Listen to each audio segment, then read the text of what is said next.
Welcome to Python life YouTube channel. మీరు Python programming language నేర్చుకోవాలనుకుంటున్నారా? అయితే ఈ వీడియో మీకోసమే. కానీ ఎక్కడి నుంచి స్టార్ట్ చేయాలి అని తెలియట్లేదా? ఏమేమి నేర్చుకోవాలో తెలియట్లేదా? ఈ వీడియో మీకోసమే తీసుకొచ్చాను. పైథాన్ ప్రోగ్రామింగ్ రోడ్ మ్యాప్, ఒక రోడ్ మ్యాప్ అనేది క్లియర్‌గా తీసుకొచ్చాను. చూద్దామండి. ఫస్ట్ ఆఫ్ ఆల్ మీరు పైథాన్ ఒకవేళ ఫ్రీగా నేర్చుకోవాలనుకుంటే మన యూట్యూబ్ ఛానల్‌లోనే ఉంటుంది. 10 అవర్స్ వీడియో, కిరణ్ గారు చెప్పిన వీడియో ఒకసారి చెక్ చేయండి. ఓకే. ఫస్ట్ పైథాన్ బేసిక్స్ నుంచి స్టార్ట్ చేద్దాం. ఏదైనా కూడా బేసిక్స్ నుంచి స్టార్ట్ చేయడం ఇంపార్టెంట్. మన బేసిక్స్ అనేటివి బిల్డింగ్ బ్లాక్స్ మనకి దేని విషయంలో. మనకేంటి ఇంట్రడక్షన్ టు పైథాన్ కావచ్చు, నెక్స్ట్ వాట్ ఈజ్ పైథాన్, తర్వాత ఇన్స్టాలేషన్ అండ్ సెటప్ కావచ్చు, మన ఏంటి పైథాన్ సంబంధించిన ఏమేమి లైక్ మీరు విఎస్ కోడ్ యూజ్ చేస్తున్నారా సంథింగ్ ఇంకేదైనా కూడా.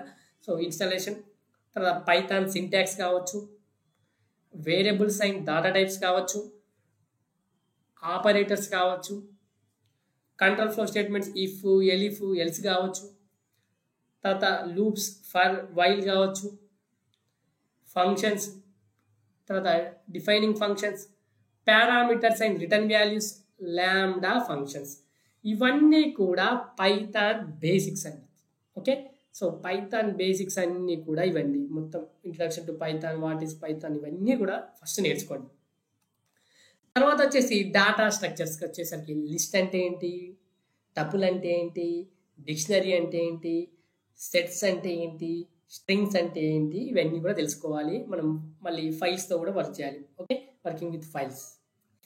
నెక్స్ట్ ఫస్ట్ బేసిక్ నేర్చుకున్న తర్వాత ఈ list, tuple, dictionary, set, string ఇవన్నీ కూడా తెలుసుకోవాలి. తర్వాత వచ్చేసి very very very important concept అండి, OOPs concept, object oriented programming. First class అంటే ఏంటి, ఆబ్జెక్ట్ అంటే ఏంటి తెలుసుకోండి. తర్వాత ఇన్హెరిటెన్స్, పాలిమార్ఫిజం, ఎన్క్యాప్సులేషన్, అబ్స్ట్రాక్షన్, ఇవన్నీ కూడా ఊప్స్ కాన్సెప్ట్లు మనం నేర్చుకోవాల్సిన విషయాలు. క్లాస్ అంటే ఏంటి, ఆబ్జెక్ట్ అంటే ఏంటి, ఇన్హెరిటెన్స్ పక్కాగా నేర్చుకోండి, చాలా ఇంపార్టెంట్. ఓకే.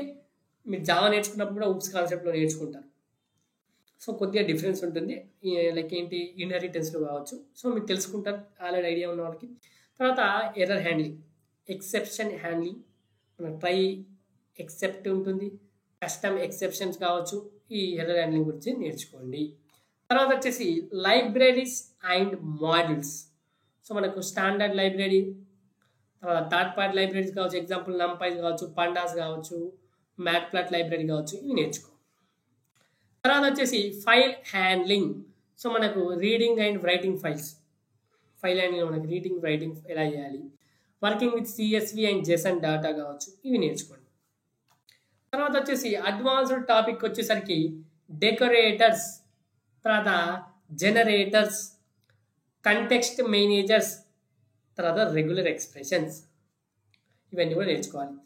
తర్వాత వెబ్ డెవలప్మెంట్కి వచ్చేసరికి దీంట్లో మనకు పైథాన్లో మనకు ఇంట్రడక్షన్ టు వెబ్ ఫ్రేమ్వర్క్స్ ఏంటి, ఫ్లాస్క్ కావచ్చు, జాంగో, ఏదో ఒకటి నేర్చుకోండి. రెండు కాదు, ఫస్ట్ ఏదో ఒకటి సరిపోతుంది మనకు. పైథాన్ విత్ జాంగోనా, పైథాన్ విత్ ఫ్లాస్క్నా మీరు డిసైడ్ చేసుకోండి. Building basic web application. ఒక బేసిక్ వెబ్ అప్లికేషన్ అయితే బిల్డ్ చేయండి. ఫ్రంట్ ఎండ్లో అయితే మనకి HTML, CSS, JavaScript. Back ఎండ్కి వచ్చేసరికి ఒక ప్రోగ్రామింగ్ లాంగ్వేజ్, ఒక ఫ్రేమ్వర్క్. పైథాన్ విత్ జాంగోనా, పైథాన్ విత్ ఫ్లాస్కా, మీ ఇష్టం. డేటా బేసిస్కి వచ్చేసరికి introduction to databases using SQLite with Python. Okay. ORM కావచ్చు, ఇవి నేర్చుకోవాలి. తర్వాత వచ్చేసి testing and debugging, unit testing, తర్వాత డీబగ్గింగ్ టెక్నిక్స్ తెలుసుకోవాలి. ఇవన్నీ కూడా మీకు కావాలి, టెస్టింగ్ అండ్ డీబగ్గింగ్. తర్వాత data science and machine learning అనేది మీకు ఆప్షనల్ అండి.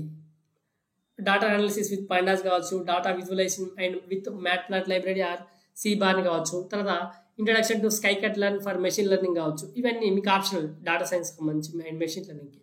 వెబ్ స్క్రాపింగ్ కూడా ఆప్షనల్ అండి, మీ ఇష్టం ఉంటే లైక్ నేర్చుకోవచ్చు, టైం ఉంటే. Beautiful Soup and request library కావచ్చు, స్క్రాపింగ్ డాట్ ఫ్రమ్ వెబ్సైట్.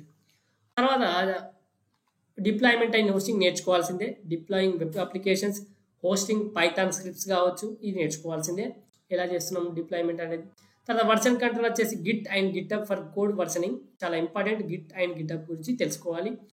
తర్వాత చివరన ఇప్పటివరకు నేర్చుకున్నది కూడా ప్రాజెక్ట్స్ రూపంలో మీరు ఇంప్లిమెంట్ చేయాలి. ప్రాక్టికల్గా ప్రాజెక్ట్స్ చేయాలి. So apply your knowledge to real world projects to reinforce your skills. మన స్కిల్స్ ఇప్పటివరకు నేర్చుకున్న స్కిల్ని రియల్ వరల్డ్ ప్రాజెక్ట్స్లో ఇంప్లిమెంట్ చేయండి. సో ఇది చాలా ఇంపార్టెంట్ అండి. ప్రాజెక్ట్స్ చేయడం చాలా ఇంపార్టెంట్. మీరు ఎంత చదివినా కూడా ప్రాజెక్ట్ చేయడం అనేది చాలా ఇంపార్టెంట్. హోప్ ఈ రోడ్ మ్యాప్ అనేది మీకు యూస్ఫుల్ అవుతుంది అనుకుంటున్నాను. సో ఎవరైతే పైథాన్ ప్రోగ్రామింగ్ నేర్చుకోవాలనుకుంటున్న ప్రోగ్రామింగ్ లాంగ్వేజ్ వాళ్ళ వెంటనే ఈ వీడియో అయితే షేర్ చేయండి. అదేవిధంగా మీరు కనుక ఫుల్ స్టాక్ పైథాన్ ప్రోగ్రామింగ్ నేర్చుకోవాలనుకుంటే మన దగ్గర రికార్డెడ్ కంటెంట్ అవైలబుల్గా ఉంటుంది. 200 hours plus recorded content just 1999కి అందిస్తున్నాం. కామెంట్ సెక్షన్లో కోర్స్ యొక్క డీటెయిల్స్ కావచ్చు, అదేవిధంగా డెమో లింక్ ఉంటుంది. డెమో చూడండి, డెమో నచ్చితేనే జాయిన్ కండి.